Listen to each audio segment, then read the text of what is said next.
नमः श्रीवर्धमानाय निर्धूतकलिलात्मने सालोकानां त्रिलोकानां यद्विद्यादर्पणायते। रत्नकंडक श्रावकाचार एक परम मांगलिक ग्रंथ है, अत्यंत प्राचीन ग्रंथ है और यह आचार्य समंतवत स्वामी द्वारा लिखा गया है दूसरी तीसरी शताब्दी में। 150 इसमें श्लोक हैं, संस्कृत भाषा में लिखा हुआ है। सम्यक दर्शन, सम्यक ज्ञान, सम्यक चारित्र, संलेखना, समाधि और श्रावक की क्या चर्या होती है और कितने पदों में वो बढ़ सकता है। 11 उसके पद स्थान है, जिसको अपन प्रतिमाएं बोलते हैं, 11 प्रतिमाएं। तो इतने प्रतिमाओं में बढ़ कर के वो अपने जीवन को और उच्चतम बना सकता है। मतलब कि वो श्रावक श्रोमणि भी बन सकता है, श्रावकोत्तम, श्रावकों में भी उत्तम श्रावक। एलक क्षुल्लक जो हैं वो उत्तम श्रावक कहलाते हैं। श्रावक वो भी हैं और श्रावक का भी है, लेकिन वो उत्तम श्रावक हैं जिन्होंने मतलब कि श्रावक के सबसे ऊंचे पायदान में जाकर के बैठ गए हैं। श्रावक कपड़े पहने हुए है एलक क्षुल्लक, लेकिन वो गृह त्यागी श्रावक हो गया। कौन सा श्रावक हो गया? वो गृह त्यागी हो गया। तो गृह त्यागी श्रावक हो गया तो वो उत्तम हो गया, आपसे उत्तम हो गया। यह है कि वो गुरु की श्रेणी में नहीं है। गुरु की श्रेणी में तो निर्ग्रंथ साधु ही आते हैं, पर वो श्रावक में उत्तम श्रावक हो गए, एक विशेष सम्मान को प्राप्त होने वाले हो गए, विशेष चर्या उनकी हो गई। एक टाइम आहार करना, भिक्षा लेना, ठीक है ना, शुद्ध भोजन करना, अपनी सामायिक ध्यान साधना। और वो उत्तम श्रावक भी जो बने हुए हैं वो भी मुनि मार्ग में चलने का अभ्यास है। गृह त्यागी बने हैं तो मुनि मार्ग में चलने का अभ्यास है कि वो मुनि के साथ रहें, आचार्य के साथ रहें, अकेले भी न रहें, आचार्यों के साथ रह करके मुनि बनने का अभ्यास करें, प्रयास करें। और फिर भाव हो और गुरु का आशीर्वाद हो तो आगे दीक्षा लेकर के निर्ग्रंथ साधु बने। ऐसा सिस्टम है। तो यहाँ पर पहला अध्याय सम्यक दर्शन का संपन्न हो गया था और सम्यक ज्ञान का भी संपन्न हो गया था दूसरा अध्याय। तीसरा अध्याय कल प्रारंभ हुआ था, जिसका सम्यक चारित्र अधिकार नाम है। और सम्यक चारित्र अधिकार में पहला ही श्लोक जो है कल पढ़ा गया था, मोह तिमिरापहरणे दर्शन लाभादवाप्त संज्ञानः राग द्वेष निर्वृत्त ही चरणम प्रतिपद्यते साधु। सम्यक चारित्र कब प्राप्त होता है? तो कहते हैं कि पहले सम्यक दर्शन और पहले सम्यक ज्ञान होता है, इसके बाद सम्यक चारित्र होता है। पहले जो प्रथम अवस्था है वो सम्यक दर्शन की और सम्यक ज्ञान की है, जो दो अधिकारों में अपन ने चर्चा कर ली है। मोह तिमिर अपहरणे, मोह रूपी अंधकार के अपहरण हो जाने पर, मतलब नष्ट हो जाने पर, पहले मोह का अंधकार नष्ट होना चाहिए। जो हमारी आँखों में जो पट्टी बंधी हुई है, एक ऐसी पट्टी बंधी हुई है जो दिखती नहीं है, अदृश्य पट्टी है। कपड़े से पट्टी बांधोगे तो वो तो दिखेगा, लेकिन एक ऐसी पट्टी बंधी है जो पट्टी दिखती नहीं है, दिखती नहीं है पट्टी। वो कौन सी पट्टी है? वो मोह की पट्टी है। मोह की पट्टी हमारे अंदर बंधी हुई है। और वो कैसा मोह है? पर पदार्थों में अपनापन का मोह है, पर में अपनापन का मोह है, अपने में भी एकत्वपन का मोह है। अपनापन तो है ही है, पर उसके साथ साथ कैसा कैसा एकत्वपन का मोह है। एकत्वपन मतलब क्या? वो है तो मैं हूँ और वो नहीं है तो मैं नहीं हूँ। ये एकत्वपन मतलब एक पने का मोह है। दो पदार्थों में एक पने का जो मोह है वो मिथ्यात्व का मोह है। वही हमारा अंधकार है, जिसके कारण हमें कुछ भी सही दिखता नहीं है। घर और आत्मा को हमने एक कर लिया, शरीर और आत्मा को हमने एक कर लिया, शरीर है तो मैं हूँ और शरीर नहीं है तो मैं नहीं हूँ। कुछ भी थोड़ी बहुत बीमारी हो जाती है हम रोना पीटना प्रारंभ कर देते हैं। अरे भाई उपचार कराओ, क्या है, यदि शरीर बीमार है तो इसका उपचार है, औषध कराओ, दवाई कराओ, मालिश कराओ, थोड़ा योग करो, ध्यान करो, ठीक हो जाएगा। नहीं हो तो फिर भी भाग में छोड़ देना। लेकिन ऐसी भावना आ जाना कि अरे अब तो मरा मैं, अब तो मैं ही मर जाऊंगा, अब मेरा क्या होगा, मेरा क्या होगा, इस प्रकार से टेंशन में रहना, तनाव में रहना, यह है एक पना कि हमने शरीर और आत्मा को क्या कर दिया है, एक कर दिया। भाई जैसे दूध पानी एक जैसे दिखते हुए भी एक नहीं है। पानी ने दूध की संगति की तो दूध, पानी भी दूध जैसे दिखने लगा, लेकिन पानी तो पानी है और दूध दूध है। ऐसे ही इस चेतना ने भी शरीर की संगति की तो ये चेतना भी अचेतनावत लगने लगा। अपन को शरीर नाक कान तो दिखते हो, क्या दिख रहा है, आत्मा थोड़ी दिखती है, वो तो अनुभव का विषय है। तो शरीर भी चेतना की तरह और चेतना भी शरीर की तरह एक में एक मिश्र पर्याय दिखने लगी। लेकिन मिश्र पर्याय होते हुए भी दोनों एक नहीं हैं। इसका नाम सम्यक दर्शन है। ऐसी श्रद्धा का नाम क्या है, सम्यक दर्शन है। मेरे शरीर के परिवर्तन में मेरा परिवर्तन नहीं है, ऐसा जो श्रद्धान है, इसका नाम सम्यक दर्शन है। मतलब इससे हमारा अज्ञान का तिमिर जो अंधकार है वो दूर हो जाता है, वो पट्टी हट जाती है।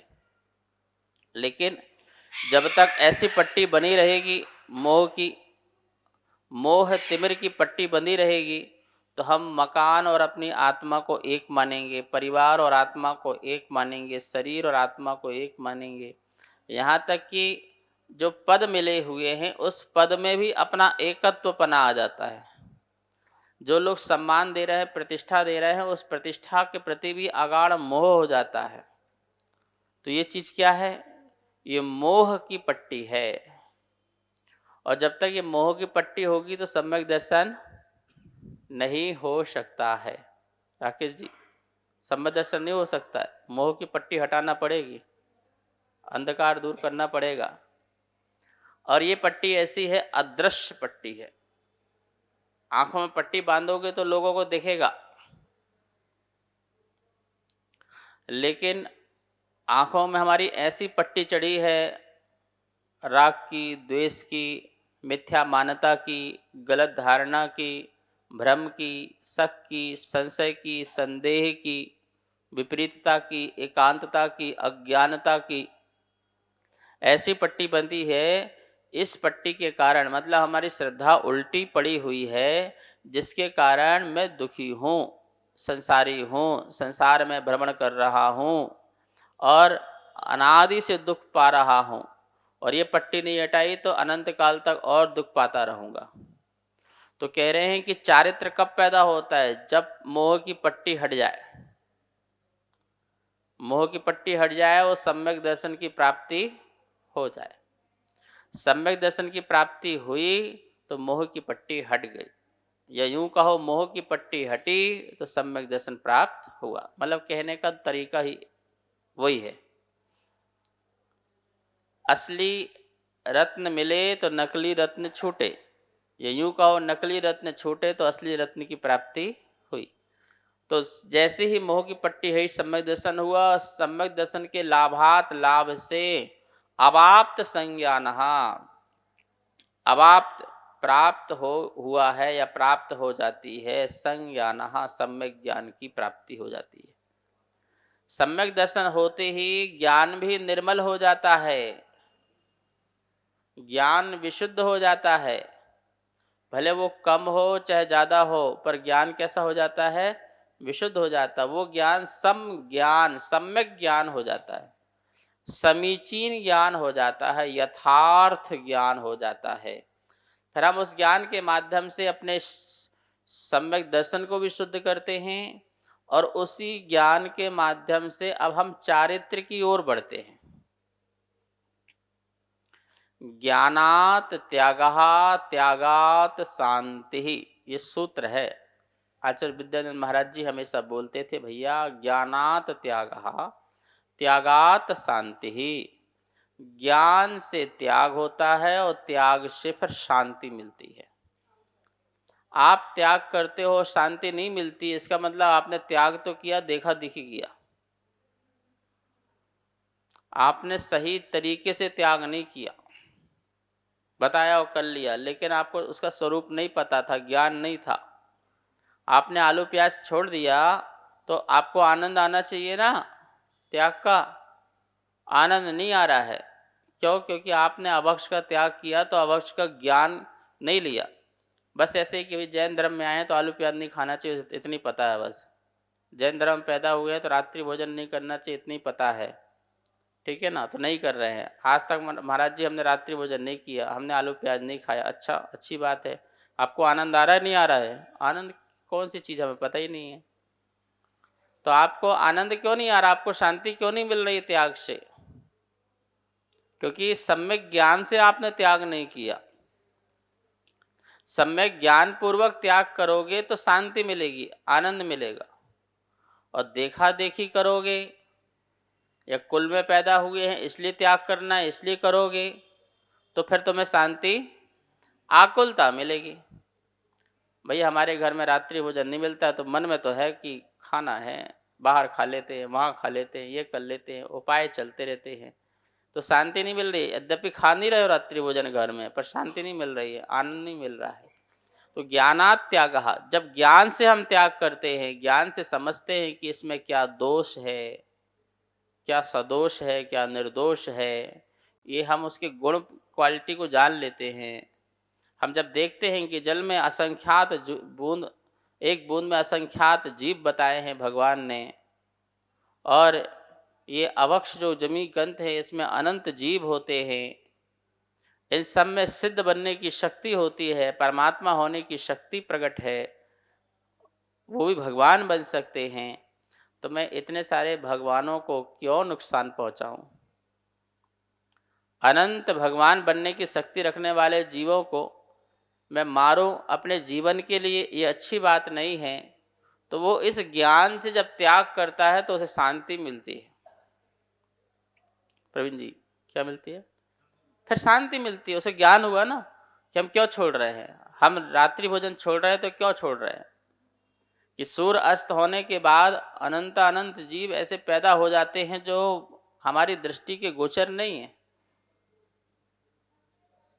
पर वो यहाँ हैं, वो भोजन में जा रहे हैं, मेरे भोजन के माध्यम से वो मर रहे हैं, अग्निकायक से मर रहे हैं, बनाने में मर रहे हैं, खाने में मर रहे हैं। तो मैं ऐसा जीवन क्यों जीऊँ कि जिसके कारण कितने जीव मर रहे हैं? हमारा साधु जीवन देखो भैया, हमारे साधु तो रात को चलते भी नहीं हैं, बोलते भी नहीं हैं, बैठते हैं आराम से, शांति से बैठते हैं, अपने धर्म ध्यान निकालते हैं। रात्रि को 2-3 पहर, 1-2 पहर सो करके करवट भी नहीं बदल पाते हैं, बदलते हैं तो पिच्छी से फिर बाद में मार्जन करते हैं, फिर बदलते हैं। कितनी अहिंसा का पालन रखते हैं, कितना जीवों के प्रति दया करुणा का भाव रखते हैं, ठीक है ना। और मैं कितना आलसी प्रमादी हूँ, मुझे भी तो कुछ करना चाहिए अपने भूमिका के अनुसार, तो मैं भी जीव हिंसा से बच सकूं, जीव दया कर सकूं, जीव करुणा कर सकूं। सच बात तो यह है कि हम दूसरों पर दया नहीं करते, अपनी आत्मा में दया करते। पहले तो यहाँ जाना चाहिए। हम किसी पर करुणा नहीं करते हैं, अपनी आत्मा में करुणा करते हैं। उतनी जितनी हमें पर जीव के प्रति दया आ रही है, उतने समय हमारी आत्मा क्रूरता से बसती है। तो हमने किस पर दया करी बताओ? है जैसे हमने किसी व्यक्ति पर क्षमा किया, भाई साहब क्षमा, आपको क्षमा है, मेरे अंदर भी क्षमा है, चिंता मत करो, कोई राग द्वेष नहीं है। तो बोलो हमने उस पर क्षमा किया या अपनी आत्मा को क्षमा कर लिया? उसको उसका आत्मा ठीक किया कि अपना आत्मा ठीक कर लिया? उतने समय हमारे राग द्वेष के परिणाम बच गए तो हमने अपना उपकार किया ना। जगत में हम किसी का उपकार करते नहीं, और बाहर दिखता है हम बाहर जगत में उपकार कर रहे हैं, यद्यपि देखा जाए निश्चय तो हम अपना ही उपकार करते हैं। अब ये पक्षी कबूतर इनकी अपन हेल्प करते हैं तो आनंद आता है, खुशी लगती है कि देखो कोई जीव को पानी मिल जाए इतनी गर्मी में, कितना प्यासा होगा, कहाँ तड़फ रहा होगा, कहाँ भाग रहा होगा। हमने पानी रख दिया अपने छतों में, बाहर छना पानी रख दिया, तो भी छना पानी पी, हम जैनी भाई हम छना पानी पिलाएंगे तुझे भी, ठीक है ना। तो कितनी खुशी होती कि उसको उसकी प्यास बुझेगी, उसको भोजन रख दिया तो खुशी मिलती है ना, दया करते। तो वो जो खुशी है, वो दया का जो की, उससे आत्मा तुम्हारी प्रसन्न है, तो उपकार किसका हुआ? यही बात है कि सम्यक ज्ञान से जब हम त्याग करते हैं तो हमें त्याग से आनंद की प्राप्ति होना चाहिए, शांति। ज्ञानात त्यागः, त्यागात शांति। यहाँ लिखा है रागत द्वेष निवृत्त ही चरणम। सम्यक ज्ञान हो जाने के बाद राग द्वेष की निवृत्ति के लिए चरणम प्रतिपद्यते, चरण को धारण करते हैं, चारित्र को धारण करते हैं। गांधी जी कहते थे ज्ञान का प्रमाण क्या है, तो बोलते थे ज्ञान का प्रमाण चारित्र है। ज्ञान का प्रमाण क्या है? यदि आपके पास सच्चा ज्ञान हो गया है कि हाँ ये ऑथेंटिक ज्ञान है, तो उसको आप प्रैक्टिकल में लाओगे तो उसका प्रमाण चारित्र कहलाएगा। वरना उसके पहले पहले तक सिर्फ इन्फॉर्मेशन कहलाएगी, जानकारी कहलाएगी। रात्रि भोजन नहीं करनी चाहिए, जानकारी है। आलू प्याज नहीं खाना चाहिए, जानकारी है। जीवों को नहीं मारना चाहिए, जानकारी है। झूठ नहीं बोलना चाहिए, जानकारी है। हिंसा नहीं करना चाहिए, जानकारी है। आपने अप्लाई कितना किया ये बताओ, वो चारित्र है। तो ज्ञान का प्रमाण क्या है? चारित्र। चारित्र धारण कर लिया, आपका ज्ञान प्रमाणिक हो गया। हाँ भैया, आप प्रैक्टिकल हो, आप सिर्फ थ्योरी वाले व्यक्ति नहीं थे, आपने प्रैक्टिकल किया, आप मार्ग में बढ़े, आगे बढ़े। तो ये 47 नंबर जो सूत्र है अथवा तीसरे अध्याय का पहला नंबर सूत्र है, इसके माध्यम से आचार्य कह रहे हैं कि मैं चारित्र कहूँगा, पर चारित्र के पहले मैंने आपको पृष्ठभूमि बनाई है कि पहले आपका सम्यक दर्शन होना चाहिए, सम्यक ज्ञान होना चाहिए, वस्तु स्वरूप के प्रति सच्ची श्रद्धा होना चाहिए और उसके प्रति सच्चा ज्ञान होना चाहिए। ये सब होने के बाद ही आप अब सही रास्ते पर चलेंगे। पहले रास्ता क्लियर करो कि ये रास्ता सही है और इसी में चलूँगा तो मुझे मंजिल मिलेगा। तो ऐसा जो आपका बिलीव है, विश्वास है, वो श्रद्धान है और उसका ज्ञान हो गया रास्ते का, तो सम्यक ज्ञान है। अब चलना है, चलने का नाम चारित्र है। तो राग द्वेष हटाओगे तो चलोगे, वरना वहीं खड़े रहोगे, टस से मस नहीं होगे। किसी को अपने घर से राग है, परिवार से राग है, तो वहीं फंसे हुए हैं, टस से मस नहीं हो पा रहे हैं। तो राग द्वेष की निवृत्ति के लिए चारित्र धारण किया जाता है। शेष विषय को कल लेंगे, अब समय हो चुका है। आइए स्वाध्याय संपन्न करते हैं, माँ जनवाणी की स्तुति करते हैं। जा वाणी के ज्ञान से सुजे लोकालोक, शो वाणी मस्तक धरूं सदा देत हों धो। हे जिनवाणी भारती तो हे जपो दिन दिन, जो तेरी सरना धरे सो पावे सुख चैन। सबको बहुत बहुत मंगल आशीर्वाद।